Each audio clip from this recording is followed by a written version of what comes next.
The first question often we get after seeing any UPSC mains paper is how to write answers. Here we are discussing on that. Hello everyone. Welcome to my YouTube channel, Venkatesh, the UPSC Catalyst, where I'll give you the model answers for all the geography questions asked in the UPSC mains 2023. As you all know, I have already told you about the template, how many questions were asked in the other video. So if you see, there were around 100 marks questions, 100 marks which were asked from geography, where we have 8 questions of 10 marks each of 4 and 15 marks each of 4. So this is the usual norm of geography. There is not much change in the number of questions which are being asked, right? So let us see the easy approachable questions and how to write the answers. Let's see one of the question which is there. Why is the world today confronted with the crisis of availability and access to freshwater resources? Now, this is a question which was asked this year. And if you see it, this question, what is the context? You can see that there is the major focus on water crisis across the world, right? There are so many reports which are being coming across water and such. There is also a United Nations Global Conference on Water this year. So there is whole talk about water crisis. That is the context. And this is so much covered as part of the current affairs. In fact, if you have seen my other video, I have discussed about the question asked in 2019 about water stress. It will give you a basic idea, right? So with that, let's start the discussion on this question. So how to introduce for this question? As I told you, the context will what matters. You can start the answer, any geographical answer, with a context. One of the context you have is data. Say, we all know India has only 4% of the water resources, 4%, but it has 18% of the world's population calling for more water stress. This you can start, right? Or you can have so many other methods. There is another method. This is the context of why there is the question was asked. There is United Nations Water Development Report 2023, which is there very much in news. This is one of the reasons for this question. And you can say that the context of that report as well. The 10% of the world's population resides in nation experiencing significant water scarcity, and 3.5 billion people, that is up to 3.5, face water scarcity conditions for at least 1 month each year. This you can talk, or you can talk about majority of the world's population doesn't have access to safe drinking water, and majority of 46% of the population lack access to basic sanitation. This is one other dimension. See, what usually people will miss here. The body of an answer should always have these parts. So if you see the structure of an answer, introduction, then you have the body. What is the keywords here? The keyword is, why is the world today confronting with availability as well as accessibility? So it is not about availability. Two things, availability and accessibility. So two aspects you have to cover. Then give a conclusion. This should be your structure. Now, how to write a model answer in the introduction? Do you remember? I have told you the data. Data is one of the easiest method to write, or else, as I told you, if not data, you can give the context. The simple context you can say, if you don't remember any data, if you don't remember this, what more you can say? The increasing population, the stress and the pressure on the water, the increasing population, aspects of climate change have called for management of water in a severe way, that you can say. So you can give the context of how water crisis is happening across the world. That is one such method, isn't it? Geography is all about not just about places, it's about so many things. Now let us see that. Now once you have seen, there is a connecting para which you can start. For example, such kind of water conditions are quite predominant in urban cities or extending into regions like Himalayas of late. So you have seen there is a concept of dry zero. which was seen in the recent era. Maybe not now, it was in the 2019, but you can say that that stress is there in different places. This is the introduction you can give. And then straight away go to the reasons, the body part. What are the availability issues you have? See, the two aspects of the question, availability and accessibility. You should not miss anything. But while you are answering, you can club both the things in one dimension. Say, you can club which color is beautiful here. I think white is right, but you can say purple is also good enough. Right. See, you can talk about availability, and within that, you can talk about accessibility. Say, freshwater resources. The availability of freshwater itself is 4%, and India has around only 18% of the population. That you can say, or you can give about the water stress across the world as well. Freshwater resources. Remember the water dimension I told you? Majority of the water of the world, only 2.5% of the water is freshwater of the world. 2.5% of the water is fresh, out of which majority is there in the polar ice caps. So you can say that the availability of fresh water is less. See, only 2.5% of the world is freshwater. Remaining 97% is what? Oceans. So this you can talk about the availability.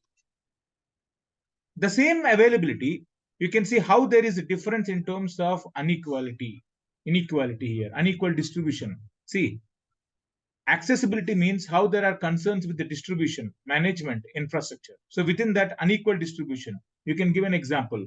Say a region like a Saharan desert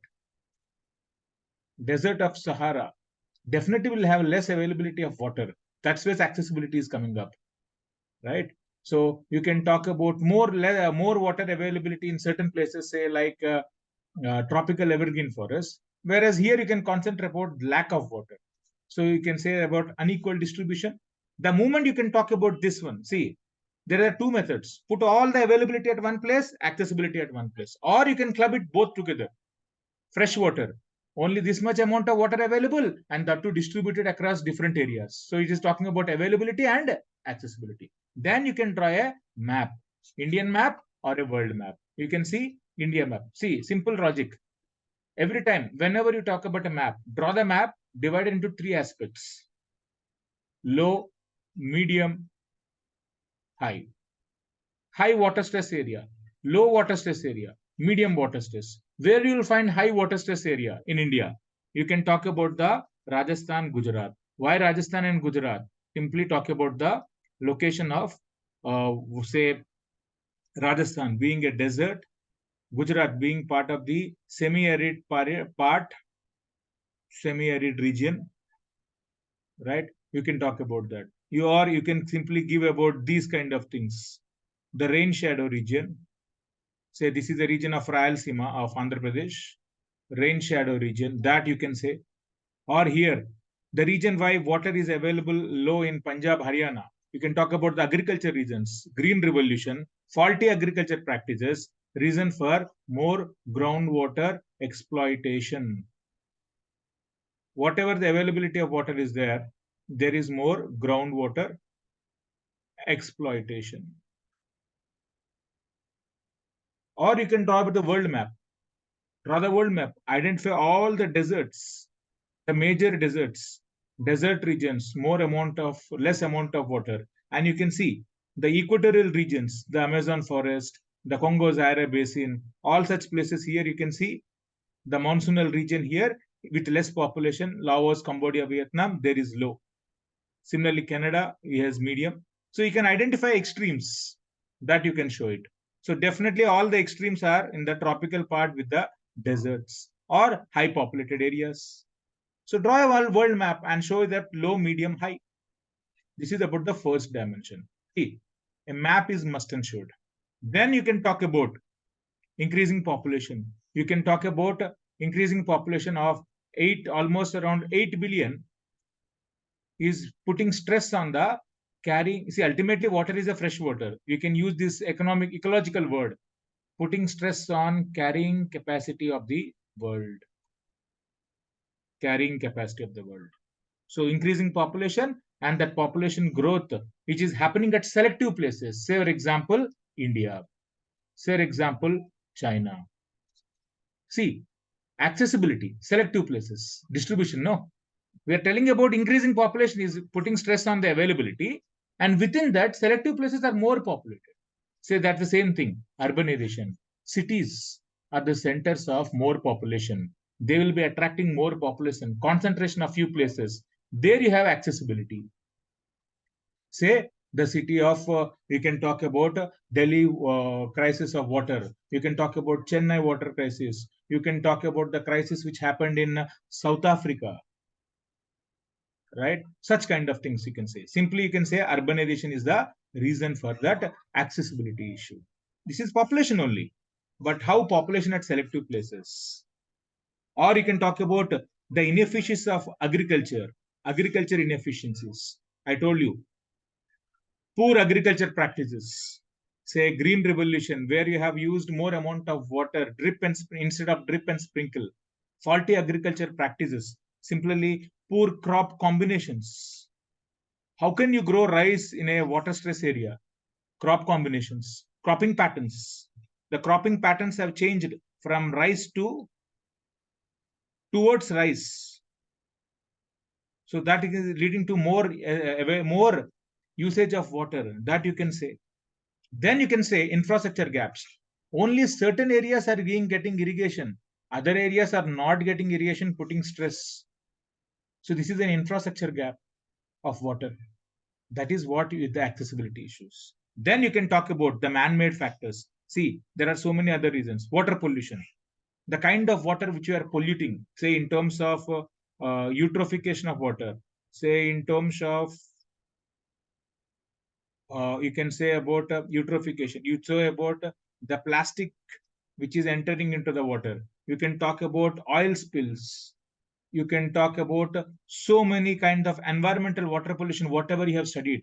Talk about that, right? And talk about that. Such kind of water pollution, the vulnerability is always around the poor people or the vulnerable population where you have economic disparities. Talk about that. Then any answer, geographical answer, there is always a role of climate change. Now, climate change, monsoons,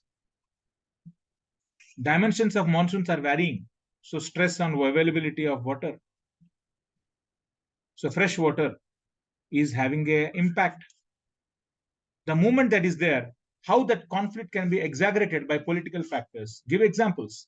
Say, such factors associated with political issues, say in Africa, where there is mass violence, has an issue of availability of water there.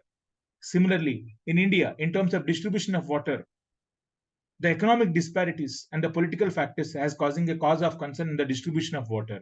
You can talk an example of, say, the water disputes among states, say Kaveri water dispute. Similarly, you can talk about water disputes among, say, something between India and or the issue of uh, Indus water dispute, which is in news. See, these are all political things. It's a minor factor. That is also a factor which you have to talk about the accessibility issues. So that is what the things. Often what students mix is they either miss the accessibility part or they miss about the examples which you are talking about. Right? So all these things are there. I would like to, because this is a 10 marks question, go for the context which is there with lesser amount of data or maybe one or two bright examples. Remaining, you can just quote down the reasons. Now, with this, what is the conclusion you can draw? Conclusion you can talk about. For all, there are two methods. One method of conclusion is simply say that steps in the right direction. If you remember, to solve this, government has started so many schemes. Say Jal Shakti Abhiyan, a flagship program to conserve water, manage and water resources, which leads with conservation, rainwater harvesting, recharge of the groundwater, and watershed development. So this is a step in the right direction. There is also something as part of this. Do you remember that? Catch the rain program.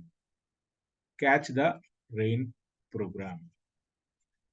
Similarly, restoration of groundwater resources at the local levels, local watershed, Atal Bhujal Yojana.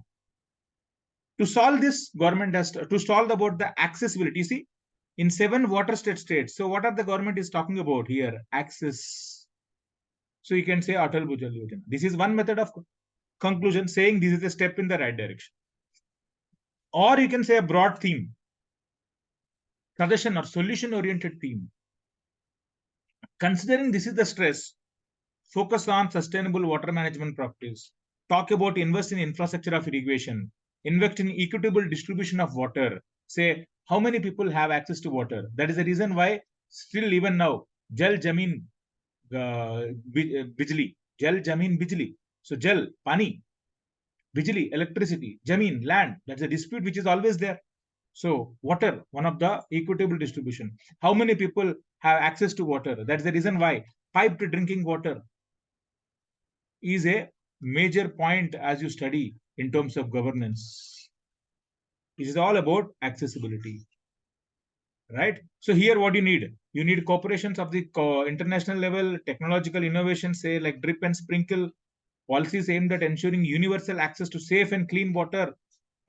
So you can club these kind of things. This is how you have to write. Or one simple solution I told you, sustainable development goals. Talk about all the things which are associated with that. Not in every answer. Multiple themes, multiple methods of answers. Right? So this is the thing. I hope you now have got an idea about this question. Move forward to the next question. Now, identify and discuss the factors responsible for diversity of natural vegetation in India and assess the significance of wildlife sanctuaries in rainforest regions. 15 marks question. So there are two things. So keywords, what are the things? Diversity of natural vegetation.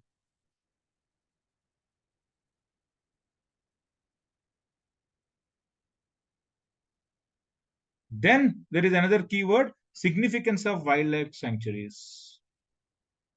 Significance of wildlife sanctuaries. That too, not every sanctuary, only in the rainforest region, rainforest of India. This is the thing. Then what the question is not asking, they're not asking about the diversity of natural vegetation. They're asking about what? Factors. The key word is what? What are the factors which are responsible for diversity? Identify the factors and discuss about the factors. They're not asking about diversity. Don't write tropical evergreen forest, tropical deciduous forest. Not that one. They're asking about the factors. With explanation of factors, derive these things. Right? Then you can say that you can talk about India's natural vegetation has a how to introduce introduction. Talk about the significance here, or talk about the diversity of natural vegetation. India's natural vegetation has a wide diversity, which is a result of many factors, say like climate, topography, soil. You can say that there are complex interplay of factors which led to diverse natural vegetation of India. Or you can say, or you can simply say that talk about India as a huge diversity of natural vegetation, diversity varying from tropical evergreen forests, varying from tropical evergreen forests to alpine forests of Himalayas, alpine forests. The reasons for such diversity are, and then give you the answer, right? This is the thing. Then while you give the answers, what are the reasons? First, talk about the geographical location. Okay, geographical location. Or there is another thing. Do you remember in ecology, you'll study about biodiversity hotspots. Biodiversity hotspots. So talk about how India has so many biodiversity hotspots calling for diversity. So you have Western Ghats in Sri Lanka, the Sunda land, which is associated with Andaman, Nicobar, and Indonesia. You have the Himalayan region, and also the Indo-Burma region. So 4 biodiversity hotspots. Talk about that. Because of the vast natural vegetation in India, we have 4 biodiversity hotspots. That's what you can say. So many methods. Then assess the reasons. What are the reasons? First, say about the geographical location, which calls of vast diversity. So, geographical location, which calls for vast diversity. Then, what is the prime reason for natural vegetation in India variation? If you see, the prime climatic factor based on the geographical location, the prime climatic factor is mostly geographical location means what? India is a tropical to subtropical country. So majority of the forest is tropical only. Only in selective places it is temperate. Then within climate, the key word is here rainfall. If you superimpose rainfall map of India and the vegetation map of India, it would be one and the same. So then you see, what is the criteria here? The criteria is rainfall. Then you give an example. High rainfall areas, the rain shadow region of Western Ghats. The rain shadow region of Western Ghats. Or the northeastern India. Or the Andaman Nicobar Islands. Tropical evergreen forest. Then you simply say, more than 250 centimeters, tropical evergreen. So what the criteria is? Rainfall. Then 100 to 200 centimeters, tropical deciduous, the major rainfall, major forests of India. Then less than 50 to 75 centimeters, you can talk about dry, you can talk about the, what do you say, the drier varieties or the bushes variety, or the, you can talk about the grasslandic variety. Then less than 50 centimeters, you can bushes and thorn. That also you can say. Or if you remember, dry deciduous. Say within evergreen, dry evergreen. You can give various examples. See, the dry evergreen of Tamil Nadu, Castorean plantations. That you can say. So many dimensions. So it is the rainfall. Then you talk about the temperature. Now here you see, because of the Himalayas, you can talk about the temperate forest. With altitude, with another important factor here, you can say altitude. Altitude reduces the temperature. The moment altitude reduces the temperature, give examples. Say in Western Ghats, along the Western Ghats of Nilgiris, you have at the top Shola forest, temperate forest called Sholas, uniqueness. Similarly here, remember the example of Namdapa National Park.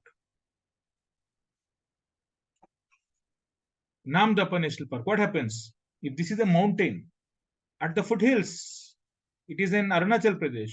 So it is a evergreen forest. So here you have tropical evergreen. In between you have temperate forest. Here you have the coniferous variety. So almost imagine from the world map, you have equatorial forest at the equator, and then you have the coniferous forest in Russia, the taiga variety. Whereas in one national park, in a small area in Arunachal Pradesh, because of altitude, you have such diversity. So the key word here is altitude. Namdapa National Park. Talk about that. That is what, man. That is how you have to write, right? So altitude. Then what more you have? So the keywords which we need to write here are location, which will determine the broad temperature things. Within climate, the key aspect is rainfall. Then only talk about temperature. Then you can link that with altitude, right? Then you can talk about soils. Say, unique soils of mangroves, which are at the interplay of land and water ecosystems, are able to withstand the tolerance of salinity. That led to complex development of mangroves. So then you can talk about the mangroves here, say Sundarbans, say Pichavaram, say about the Krishna Godavari Delta, whatever the examples you can give about mangroves. Talk about them, right? So that's the thing. See the factors: location, climate, altitude. rainfall, temperature, soils. These are the factors, right? This is what you need to write about the natural vegetation, and then draw a map talking about these variations. Say here, altitude is the controlling factor. Say here, this is as the temperate region. Say this is as the tropical evergreen. Say here as the tropical deciduous. Show it in the map. Then say about this is the desert region, bushes. Talk about here the dry deciduous. Sorry, dry evergreen here. And here you talk about the dry deciduous. Say, for example, the dry deciduous of the red sandalwood. You all have watched the movie of Pushpa, right? Put that here. Right. Now it is how you have to write. Then talk about the mangroves, innovative diagrams showing about all the things. Whatever you have discussed, show it on the map. This is the natural vegetation factors. The mistake which you do is they're not asking about the diversity, they're asking about the factors responsible for the diversity. Right. Then the second aspect, significance of wildlife resources. That to which region? Only of the rainforests of India. Any significance of an ecosystem, is always around, they will provide the key things of ecosystem services. The services which you get obtain out of a ecosystem. So what they are talking about this question is significance of wildlife sanctuaries. Okay. The question they are asking about here is a sanctuary. Okay. So what they are asking about? Sanctuaries.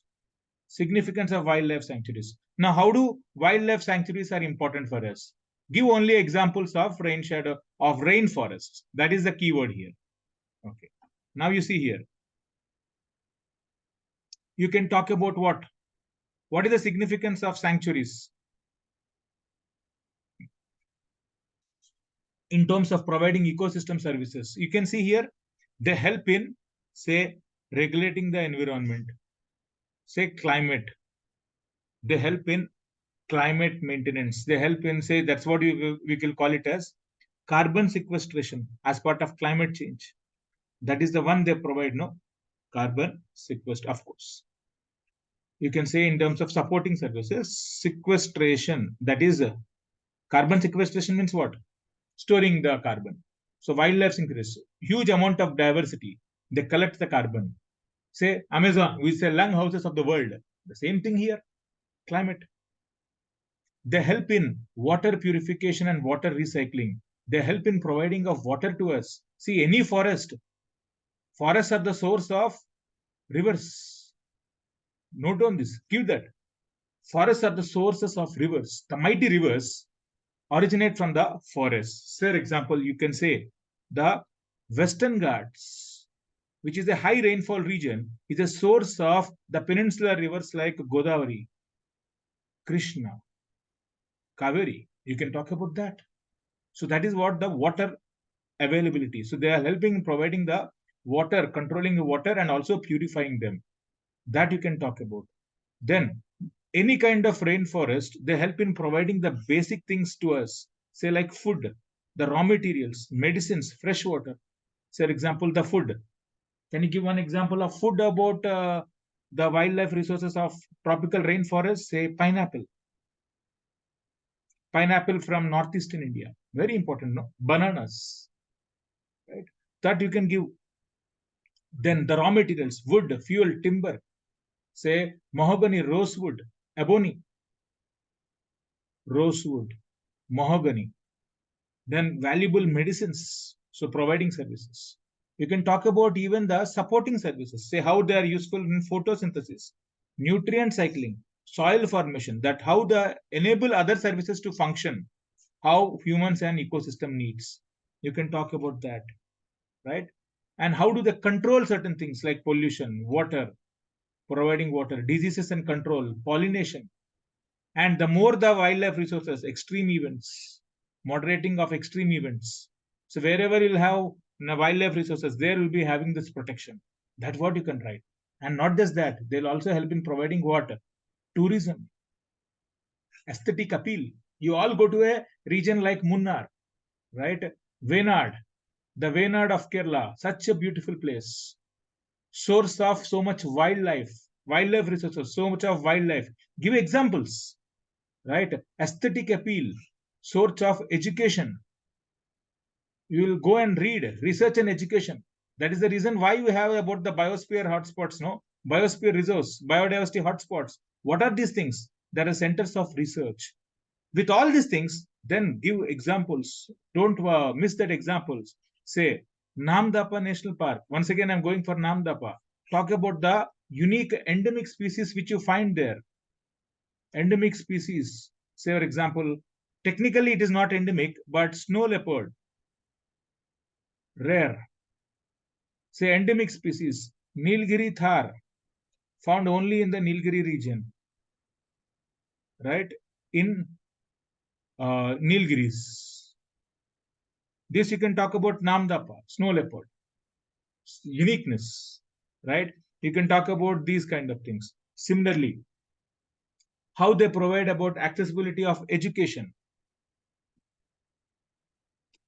When you talk about education, talk about how biosphere reserves are the centers of research and development. Do you remember core area, transition area, and all that? You give examples. Then you talk about tourism. Give examples. Say one of the prominent tourist spot, Wayanad. It's all about attracting the tourist, economic significance, right? So this is how you write the answers, right? In the era of climate change, protection of water is important.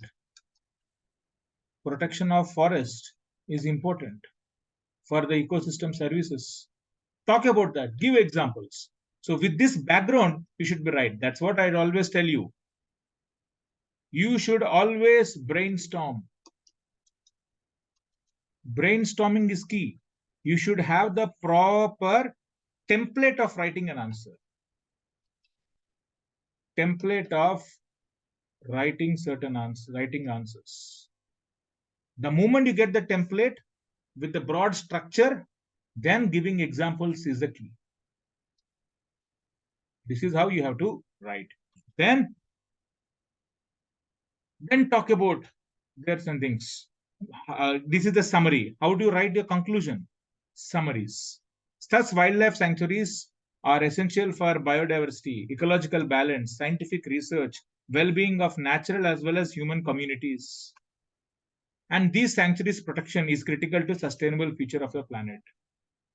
That's what you can say. Or here you can say sustainable future of India's rainforests. So while you are giving examples, make it sure that you are giving examples of only of rainforest. Say the Periyar Tiger Reserve. Sorry, Silent Valley National Park. So you can talk about the national parks like Namdapa, Silent Valley, Wayanad, in the regions of Wayanad you have. You can talk about the Agastyamalai Biosphere Reserve, right? You can talk about the biosphere reserves in Arunachal Pradesh. Such kind of things only from the rainforest. So Karnataka, Kerala, Nilgiri Biosphere Reserve, right? Such things you can talk about, right? So I hope you got an idea. Now, if this is an easy question, your examples, your diagram, and your key core terminologies, those are very, very key. Say the use of carbon sequestration I have used in terms of climate sequestration, how it is useful in the present era. Such things are very, very important. This is the thing. Now let's go to the next question you have. Now this is also from being net food importer in 1960s. India has emerged as a net food exporter to the world. Provide reasons. Net food importer in 1960s. Talk about India's 1960s. For example, India's food grain production has reached to around now more than 330 million tons. India's food grain production has reached to more than 330 million tons. Talking about the present economic survey 2023. Talk about that. by linking that with the past.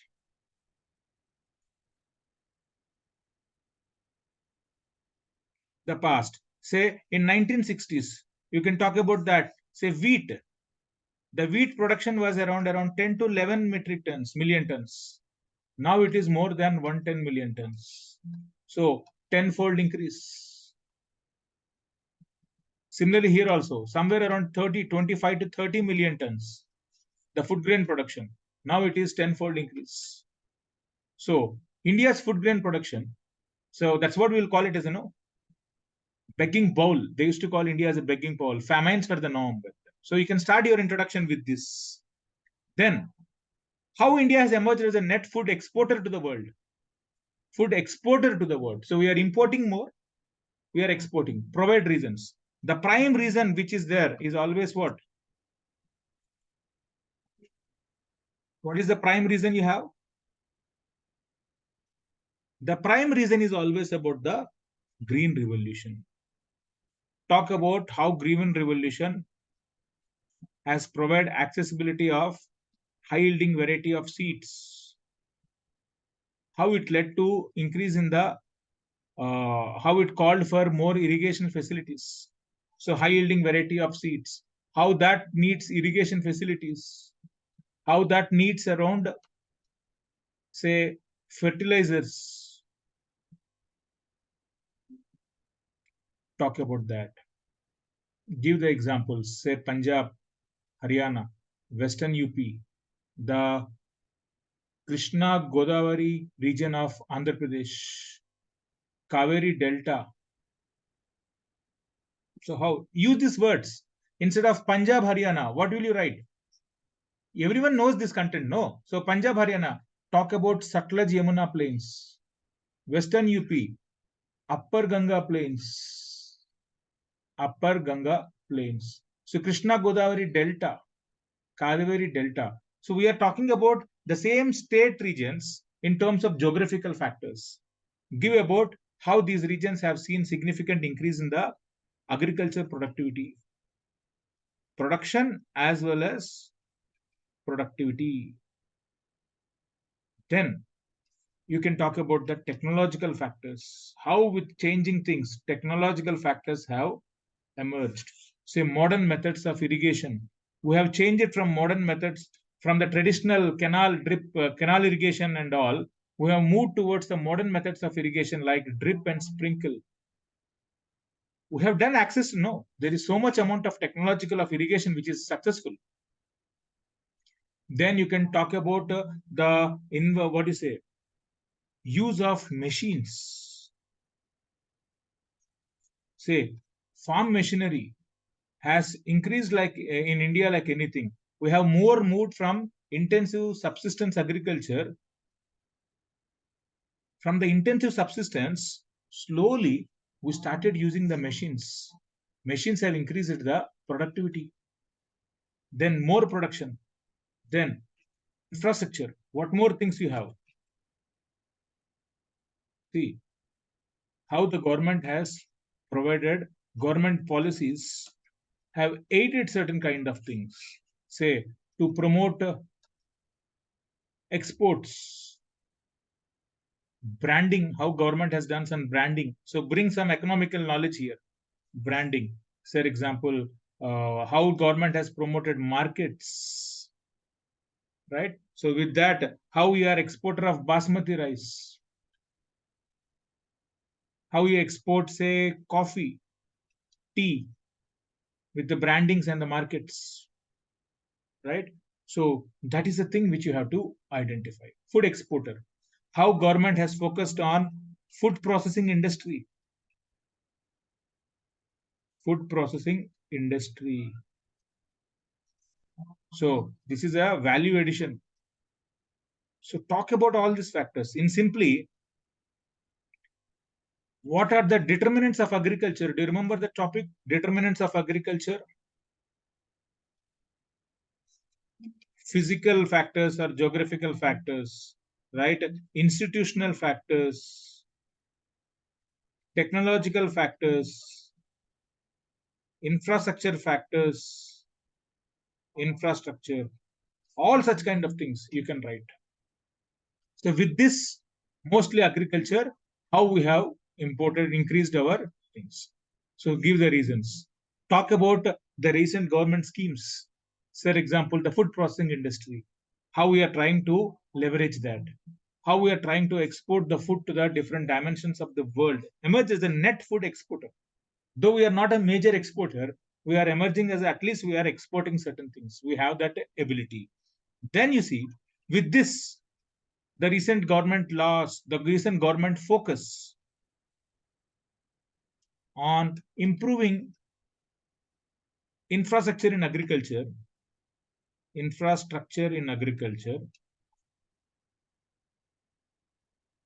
is a step in the right direction. Step in the right direction. That is how you can write these answers, right? So this is the thing. Moving forward, next question. Discuss the consequences of climate change on the food security in the tropical countries. What are the keywords? Climate change, food security only in the tropical countries, not in India. So tropical countries means you can say the monsoons, you can say equatorial, you can say even the savannas, and also the desert climates. And what are they asking? Food security, right? Climate change, food security. Now, introduction. How can you write the introduction? The moment they're asking about food security, you can talk about accessibility.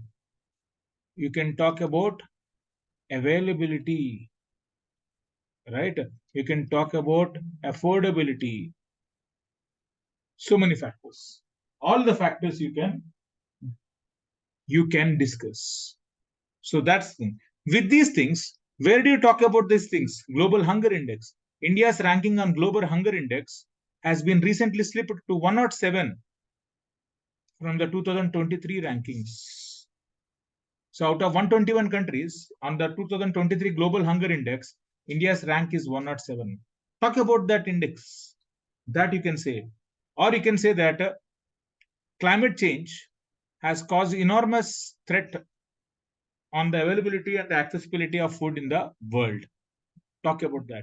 You can talk about India's ranking. You can talk about how tropical countries in general, see, you can also say this, tropical countries in general,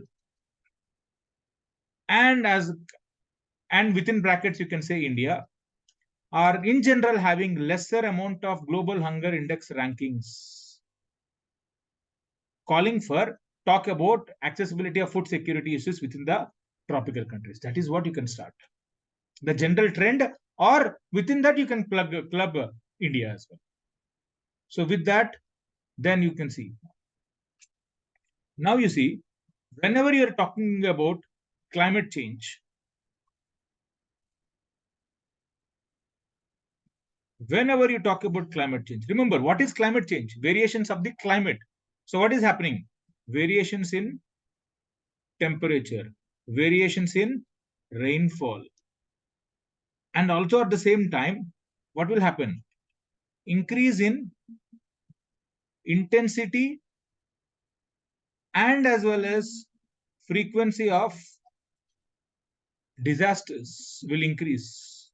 So temperature, rainfall will vary, intensity and frequencies of disasters will vary, and you will find more abnormalities. Give examples. Say temperature. Increasing temperature will lead to what? Reduction of food availability. How it will lead to? Increase in temperature and rainfall. It will lead to availability of, say, example, 2023 western disturbances, which are supposed to be found only until winter season, they have extended towards summer as well. So because of that, in the late or the harvesting period, the wheat harvesting period has received rainfall from western disturbances when they are not supposed to. This has reduced the yield levels. So what you can say, yield of wheat has reduced because of western disturbances. Because of temperature, production would be reduced. Why? Because temperature and rainfall will lead to what? Shift in agriculture patterns. So you will write this one. Shift in agriculture patterns because of variations of temperature and rainfall. That's what you will write. Similarly, you can talk of the example. The El Nino has led to 2023 of August as a dry August. This led to lack of water in so many places. That is a threat on water resources, which is automatically a threat on agriculture.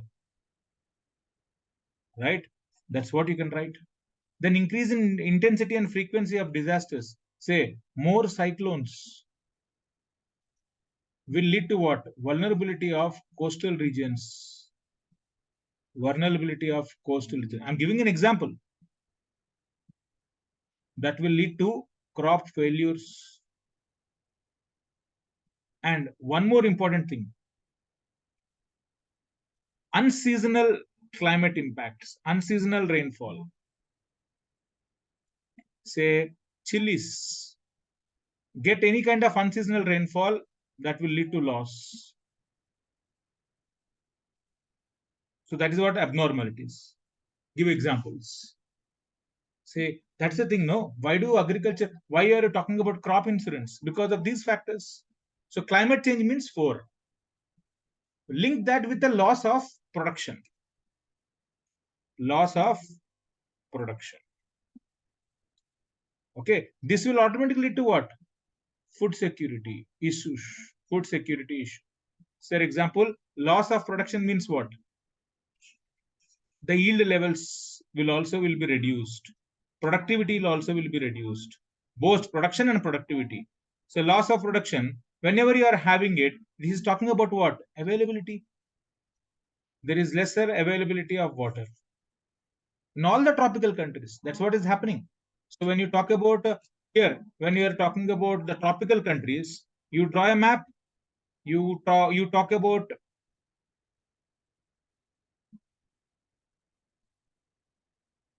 you can talk about say famines of availability of hunger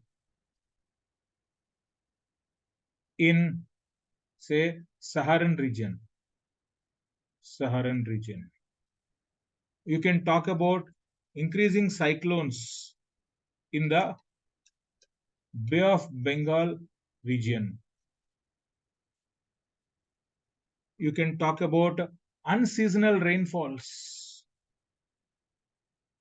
Remember last year, 2022, Pakistani floods. Give global examples, no? Pakistani floods. So once I have covered Africa, I have covered about these things. Similarly, increasing forest fires in Amazon. Forest fires in Amazon leading to what? More amount of loss of sugar. Brazil has sugar prices have significantly reduced from there in Brazil. This is a threat of that. So this is how you will write about the global tropical part of the world. Examples from Africa, from South America, and as well as the Asian region. So this is how you will try to link. Then how food security is also about what? Food security is also about accessibility. How it is a threat to access.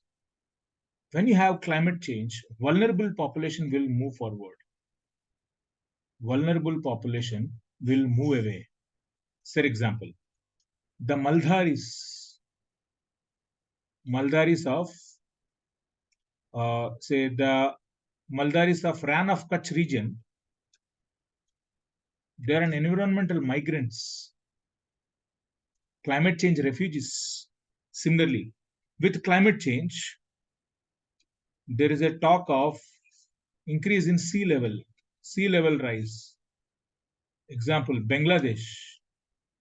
Bangladesh is a very low-lying area. So when it's increasing in sea level, Bangladesh will be definitely having an impact of sea level rise. So that will lead to the land itself is losing land loss because of sea level encroachment. That you can give, right? So these are the things. When you talk about accessibility, vulnerable population is impacted. Similarly, water will be lesser available. Water is less. The moment water is less, automatically what will happen?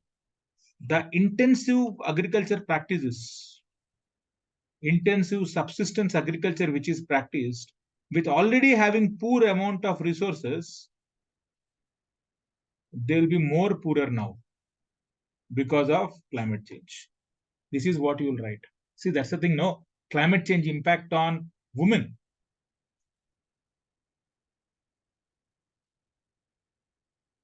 We can talk about the impact of vulnerability of women. You can talk about how water supply would be reduced, which is leading to issues of food. That's what you can write. Everything you remember. Don't deviate from, always try to superimpose. See, climate change is the question. Link that always with food, food security. Then when you are giving examples, give only from tropical countries. And within food security, also talk about affordability, availability as well. Then how can you talk about affordability? For example, such unseasonal things will increase the, will have supply and demand issues, automatically increase in prices. Prices increase means affordability will be under question mark. That is how you have to link, right? So these are the things. Then what is the solution then? Solution. Always give a solution for this kind of questions. I would give you this solution.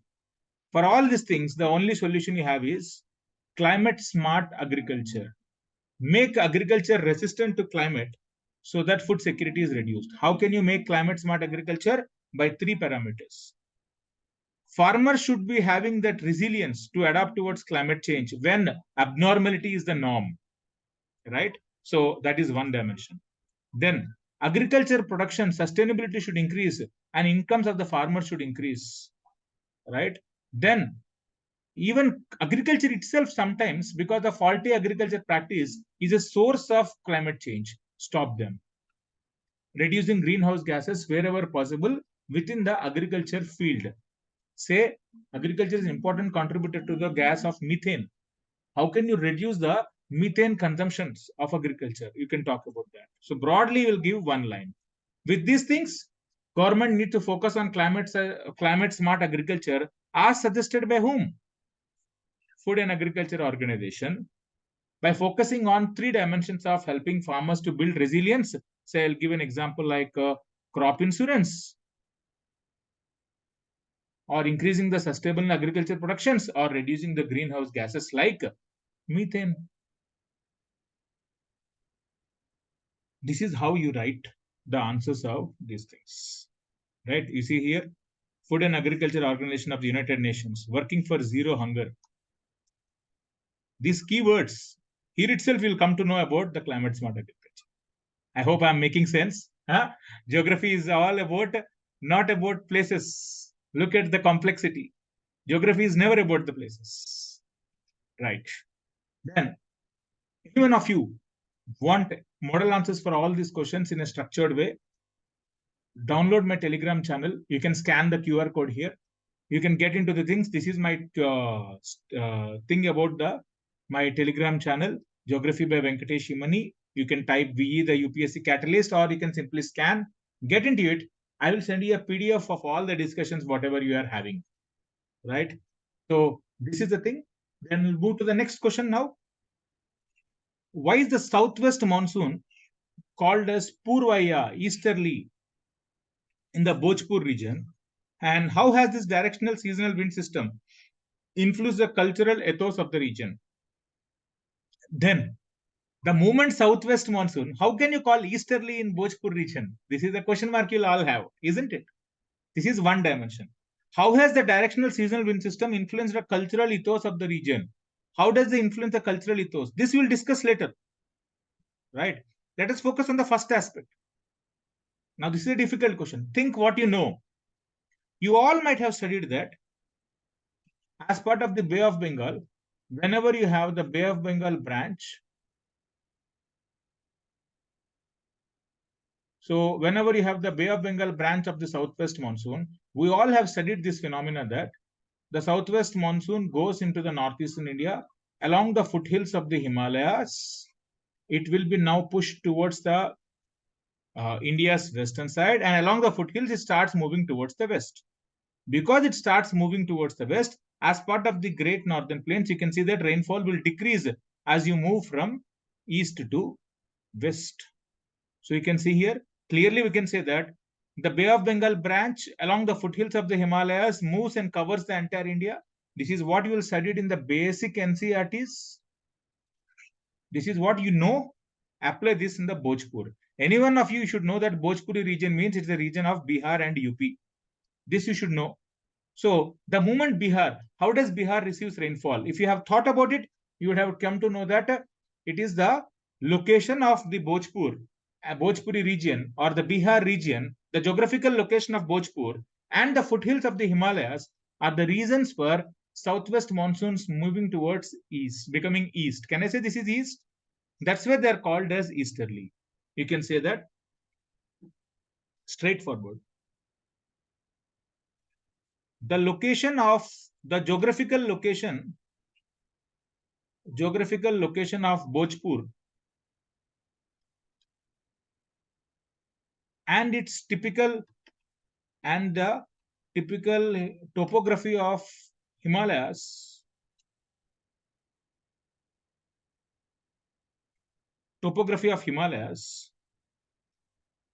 have provided them a unique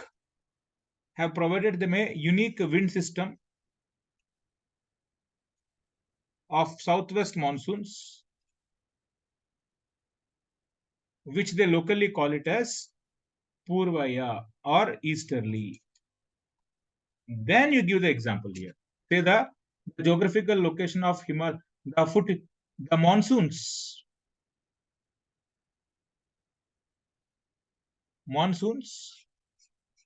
will make along the Himalayas, monsoons along the foothills of the Himalayas, monsoons will be moving, and the geographical location of these things made it so that they're coming from the easterly. This is the reason.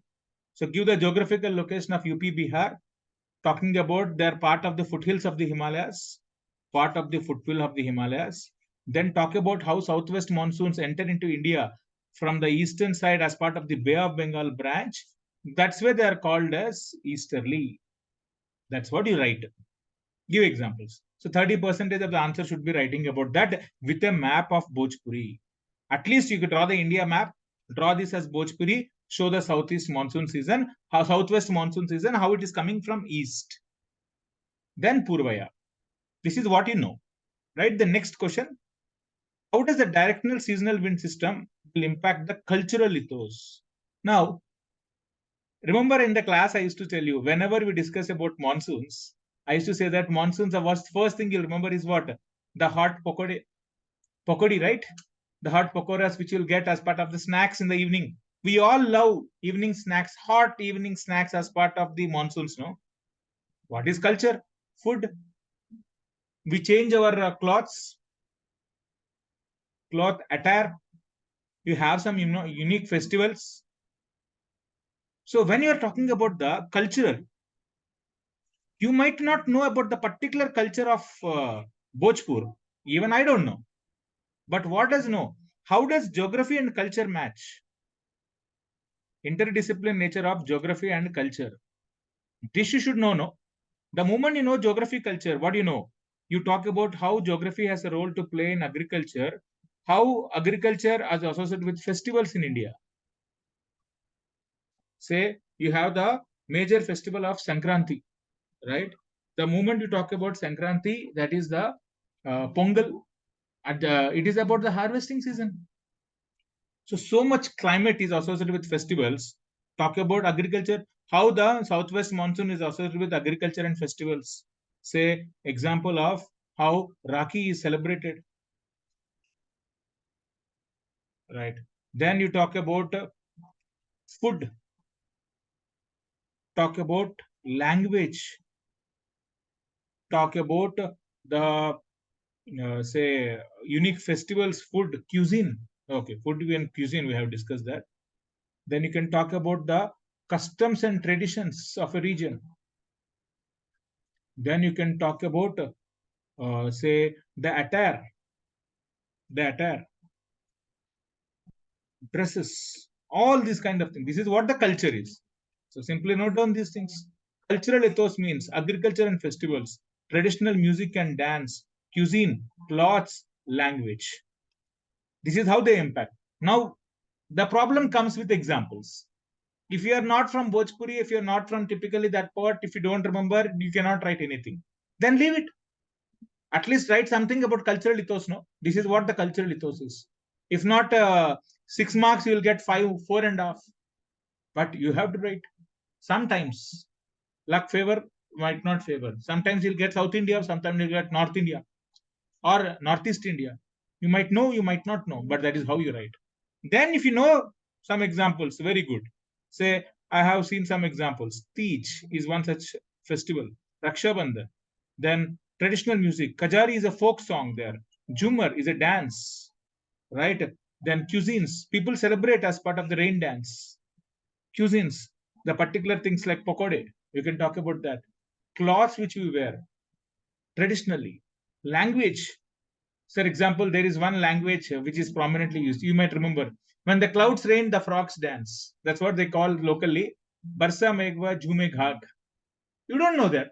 At least how it will have an impact on language, you can say it. Or simply write that such kind of traditions has an impact on the cultural ethos of Bhojpur, calling about agriculture and festivals, traditional music. Write one some festival about these things. Because this is the economic activity, no? And always economic activity dependence is monsoons. So the moment eastern winds are coming, that means they're getting rainfall. That's why they celebrate. They look east. This is how you write an answer. This is the difficult nature of this is cultural ethos examples. I can understand for some people, but you can write something about it. With this, you can talk about how how you can talk about how monsoons are linked with the culture of India. That's the thing. Geography is so much kind of interrelationships. I hope you all have understood. The remaining questions I will discuss in the next second part of the video. Happy learnings. Happy learnings. Have a good time. Thank you for watching.